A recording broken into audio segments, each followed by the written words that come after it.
The rate of malnutrition in Uganda, especially among children under the age of 5, is worryingly high. In rural areas, children suffer from a range of issues, including stunting, obesity, and being underweight. Of late, we have children, we have adults actually who are obese and overweight, and all these are risky factors to non-communicable diseases.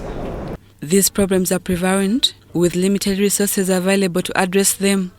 Despite these highlights, there is still limited funding directed towards nutrition, food security and WASH, particularly when it comes to policies and frameworks aimed at combating these issues. We found that, of course, there are various areas that nutrition and WASH is still underfunded.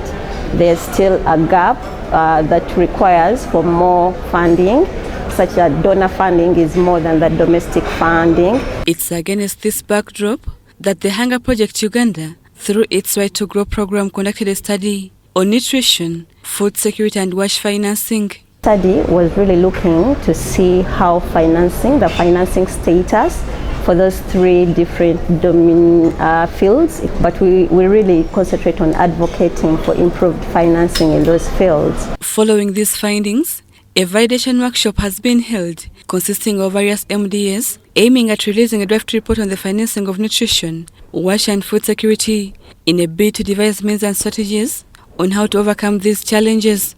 Although government, through the Ministry of Health and other sectors, has made significant strides in developing programs to address nutrition and food security, much more needs to be done. We ensure that we promote good nutrition for the women, for the young children and adolescents. And these are the most vulnerable populations to malnutrition. Actively screen for malnutrition in communities, and those who are identified as malnourished, we have interventions for them. You find that there's a high rate of school dropouts because students, first of all, don't have meals in schools, and therefore they go on an empty stomach for the whole day, and many of them give up. And also sanitary WASH issues, very important, especially to a girl child.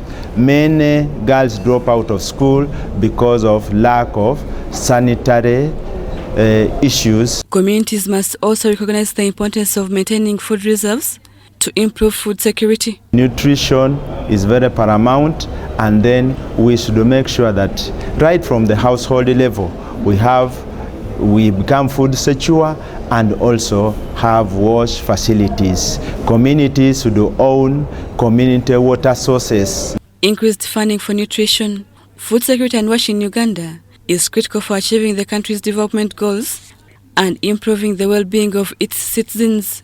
Rebecca Nantongo, Stephen Kayumba, UBC News.